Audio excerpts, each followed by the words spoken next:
Hi hello नमस्ते. स्वागत आहे तुमचं ॲडव्होकेट ए.के. साळवे या चॅनलमध्ये. तर आज मी तुम्हाला एक महत्त्वाची बातमी सांगणार आहे. केरळच्या बचाव कार्यात पावसाने हाहाकार केला आणि दरड कोसळून झालेल्या दुर्घटनेमुळे काही क्षणात होत्याचं नव्हतं झालं. गाव आणि गावकरी ढिगाऱ्याखाली आले आणि 200हून अधिक मृत लोक पडले.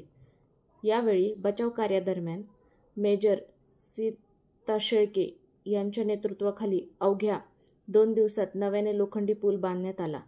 मेजर सीता शेळके यांचा केरळ वायनाडमध्ये जो लोखंडी पूल बांधला त्यावर उभा असतानाचा फोटो सोशल मीडियावर व्हायरल झाला.